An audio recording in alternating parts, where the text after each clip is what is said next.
Motivation की marathon series चल रही थी। नंबर लगा आज मेरा। काफी कुछ सोचा, रात भर सोचा क्या बोलूं क्या करूं। फिर दिमाग में आया कि मेरे से ज्यादा तो मोटिवेशन बच्चों के खुद के अंदर है। इनमें क्या मोटिवेशन, इनको मोटिवेट करने की क्या जरूरत है। तो फिर कहीं ना कहीं पे एक चीज दिमाग में आई कि हाँ ठीक है, जब मोटिवेशन के बारे में अपन बड़ी बड़ी बातें करते हैं, बड़ी बड़ी चीजें सोचते हैं, लेकिन एक्चुअल में ये मोटिवेशन आएगा कहां से। तो उसके लिए मैं शुरुआत यहीं से करना चाहूंगा आपके सामने। सब करेंगे, टीचर भी करेंगे, बच्चे भी करेंगे। आप अपनी सभी आईज क्लोज कीजिए।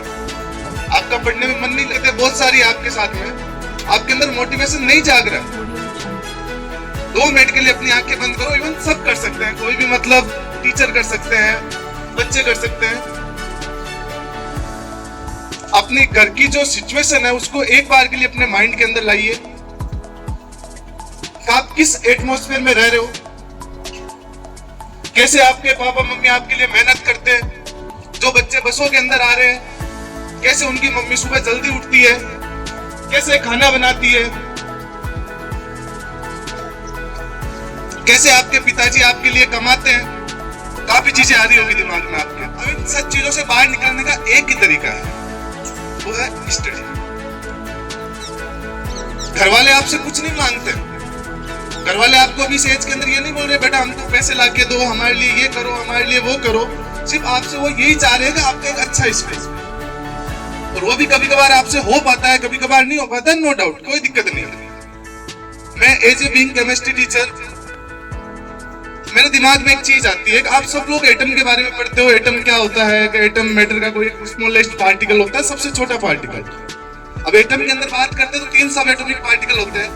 Like in center there are 2 subatomic particles that will be known as proton. अब कभी आपने सोचा है जो प्रोटॉन है वो कभी नेगेटिव हो सकता है क्या? सोचने वाली बात है, दिमाग लगाओ इस चीज के लिए, सोचने वाली बात है। क्या कभी प्रोटॉन नेगेटिव हो सकता है क्या? तो आप अपने माइंडसेट में क्यों नेगेटिव चीजें लाते हो, क्यों बिना फालतू की चीजें लाते हो? आप अपना माइंडसेट यही रखो कि मेरे को बस पढ़ना है, मेरे को मेरे घर वालों के सपने साकार करने हैं, मेरे को सब चीजें उनके लिए अच्छी करनी है। अपन अभी यहाँ पे बैठे, ऊपर से फ्लाइट जा रहा है, हेलीकॉप्टर जा रहे हैं, अपन अपना माइंडसेट ये रखो ना, मैं एक दिन उसी हेलीकॉप्टर के अंदर बैठूं, उसी एरोप्लेन के अंदर बैठूं। अगर आप उसमें इकोनॉमी क्लास के अंदर बैठने के लायक हो गए हो तो अपना माइंडसेट ये रखो कि मेरे को उसी एरोप्लेन के अंदर बिजनेस क्लास के अंदर ट्रेवल करना है। तब जाके कहीं ना कहीं आप लाइफ के अंदर स्टैंड कर पाओ। बात करते हैं केमिस्ट्री के अंदर, वापस केमिस्ट्री का एग्जांपल लेके आ रहा हूं मैं आपके सामने। एक चीज होती है कैटलिस्ट। बच्चों को मैं एक्सप्लेन कर देता हूं थोड़ा सा कैटलिस्ट क्या होता है। कि जैसे मान लीजिए कोई रिएक्शन है वो नहीं हो रही, उसमें पर्टिकुलर अपन कुछ ना कुछ मैटर ऐड करते हैं जिसकी वजह से वो रिएक्शन हो जाता है। अब जैसे बात करते हैं केमिस्ट्री के अंदर कैटलिस्ट, तो 2 टाइप के होते हैं, एक होता है पॉजिटिव, दूसरा होता है नेगेटिव। सेम अपनी लाइफ भी उसी तरीके से। आप किन लोगों के साथ में रहते हो, आप खुद कौन हो, एक तरीके से ये मानो सब्सट्रैक्ट हो। आपको रिएक्शन करनी है किसी के साथ में, तो आपकी लाइफ में एक कैटलिस्ट का होना जरूरी है। अब वो डिपेंड करता है आपके ऊपर, आप कैसा कैटलिस्ट चूज करते हो। आप पॉजिटिव लोगों के साथ में रहते हो या नेगेटिव लोगों के साथ में रहते हो। अगर आप पॉजिटिव लोगों के साथ में रहते हो तो कहीं ना कहीं आपकी ग्रोथ के अंदर हेल्प करेंगे, और यही आप नेगेटिव लोगों के साथ में रहोगे तो कहीं ना कहीं पे आपको डीमोटिवेट करोगे, कहीं ना कहीं पे आपका जो मनोबल है उसको क्या करेंगे, डाउन करेंगे।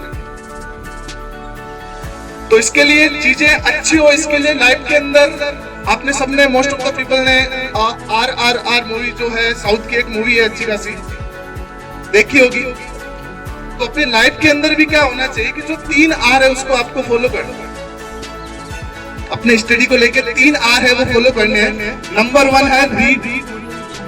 जो भी टीचर आपको चीजें पढ़ाता है उसको ढंग से पढ़ो, चीजों को मजाक के अंदर ना लो। ऐसा नहीं बात के अंदर पढ़ लेंगे।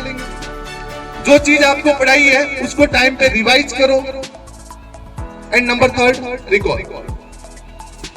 3 चीजें हैं, number 1 read, number 2 revise and number 3 recall. अगर आप ये 3 चीजें फॉलो करते हो तो आपको कभी भी कोई भी दिक्कत नहीं होगी। स्टडी से रिलेटेड। अब कहीं ना कहीं पे दो लोग दौड़ेंगे तो सीधी सी बात है, एक हारेगा एक जीतेगा। ये चीज अपनी लाइफ के साथ में। अब जिंदगी दौड़ अपन क्या सोचते हैं कि यहाँ पे पढ़ रहे हैं अपन 4 जने हैं, 5 जने हैं, 10 जने हैं, इनके बीच में टॉपर मार लेते हैं, अच्छे खासे राजी हो जाते हैं, कहा मजा आ गया। दुनिया के अंदर अभी तो ये 2 लोग दौड़ रहे हैं, पता नहीं आपके आसपास कितने लोग दौड़ रहे हैं। अब इन दोनों के बीच में चलो गैप था थोड़ा बहुत, किसी के बीच में गैप रहता है 0.01, किसी के बीच में गैप रहता है 0.02, 002, 003, इस मार्जिन से वो क्या रह जाते हैं, पीछे रह जाते हैं। तो अपना माइंडसेट आपको ऐसा कर लेना है कि चाहे आपके साथ में कितने ही लोग दौड़ रहे हो, अपने को क्या करना है, बाजी मारनी है। तो इसी चीज के लिए अगर यही इन्हीं बच्चों को मैं वापस दौड़ाऊं, कल हो सकता है जो बच्चा आज हारा है वो कल जीत जाए। तो उसके लिए भी 3 R को फॉलो करना है आपको। नंबर 1 रीसेट, खुद को वापस रीसेट करना है। कल मैं हार गया उस चीज को लेके मत बैठे रहो, कल क्या हुआ था उस चीज को मत बैठे रहो लेके, वापस क्या हो जाओ, रीसेट हो जाओ, पुरानी चीजें सारी भूल जाओ, वापस क्या करो, रीस्टार्ट करो और उसी चीज पे अपने टारगेट पे क्या करो, वापस फोकस करो, then you will get success.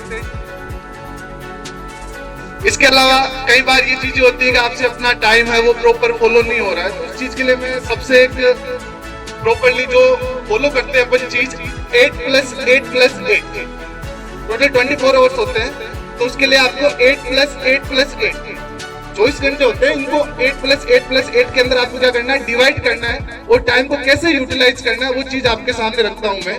तो जो शुरुआत के 8 घंटे उसके अंदर जो भी आपका टास्क होता है, जिस भी फील्ड में आप हो, चाहे हम टीचिंग फील्ड में तो हमारा काम है पढ़ाना, आप एज स्टूडेंट हो तो आपका काम है पढ़ना, तो 8 घंटे बिल्कुल प्रॉपर तरीके से डेली रेगुलर आप क्या करो, हार्ड वर्क करो। पहले 8 घंटे, दूसरे 8 घंटे की बात करते हैं तो प्रॉपर 8 घंटे अच्छी खासी नींद लो, गुड स्लीप। 8 घंटे हो गए, 8 16 घंटे हो गए, पीछे के बचते हैं 8 घंटे। अब उन 8 घंटे के अंदर आपको फॉलो करने हैं 3F। 3F का मतलब क्या होता है अपने पास में, फ्रेंड्स, फैमिली एंड हेल्थ। जिन भी लोगों के साथ में आपको बात करना अच्छा लगता हो, फैमिली हो, फ्रेंड्स हो, तो जो टाइम है वहां पे यूटिलाइज करो। उसके बाद में बात करते हैं 3H। H का मतलब होता है आपके पास में कि जो भी आपका हेल्थ हो, लाइक आपके हाइजीन को लेके कोई रिलेटेड इशू हो और आपकी हॉबी हो, उन चीजों पे टाइम स्पेंड करो। उसके बाद में होते हैं आपके पास में 3S। 3S का मतलब क्या होता है, सॉल्व, सर्विस एंड स्माइल। इन सारी चीजों के लिए अपना एक प्रॉपर टाइम टेबल बनाओ। और रोज मैं तो ये बोलता हूँ कि रोज जब आप रात को सोते हो, इवन डेली एक काम क्या करो, आज से आदत डाल लो, जब भी आप बेड पे जाते हो 5-10 मिनट के लिए अपनी आंखें बंद करो जब तक नींद नहीं आती है, आज मेरे पूरे दिन में मैंने क्या किया। आप यहाँ पे पढ़ने के लिए आते हो, मैंने क्या किया पूरे दिन के अंदर, जो मेरे घर वाले मेरे ऊपर पैसे लगा रहे हैं मैं उनको वापस कुछ दे रहा हूँ या नहीं दे रहा हूँ। ठीक है, तो थोड़ा सा बस एक रिक्वेस्ट है, ये चीज आप करके देखो। नो डाउट जो चीज लोग नहीं पढ़ रहे हैं वो पढ़ना चालू कर देंगे। एक और एग्जांपल लेता हूँ मैं, छोटा सा टाइम ज्यादा हो गया वैसे, फिर भी एक एग्जांपल याद आ गया तो रहा नहीं गया। तो वही चीजें हैं कि खेत के अंदर अगर अपन बात करते हैं तो फसल को अपने को उगाना पड़ता है। खेत के अंदर अगर अपन बात करें तो जो भी होता है अपनी फसल होती है, गेहूं, जो चना, जीरा, व्हाटएवर जो भी होते हैं, सारी चीजों को अपने को उगाना पड़ता है। लेकिन कोई खरपतवार उगाता है क्या? खरपतवार लाइक मतलब जो भी घास फूस होता है, चारा होता है, इसको कोई उगाता है क्या अलग से बीज डालकर? फसल के साथ में ऑटोमेटिक क्या होती है। तो सेम उसी तरीके से है, आप पढ़ने की कॉन्शियसली आदत डाल लो। अगर आप पढ़ने की आदत डाल लोगे तो ठीक है, नहीं तो अनकॉन्शियसली आपके जीवन में खरपतवार की तरह बिना पढ़ने की आदत आपके लिए परेशान कर सकती है। तो आप अपने जीवन के अंदर अच्छी फसलें बनो, ना कि खरपतवार। इन्हीं शब्दों के साथ थैंक्स अ लॉट।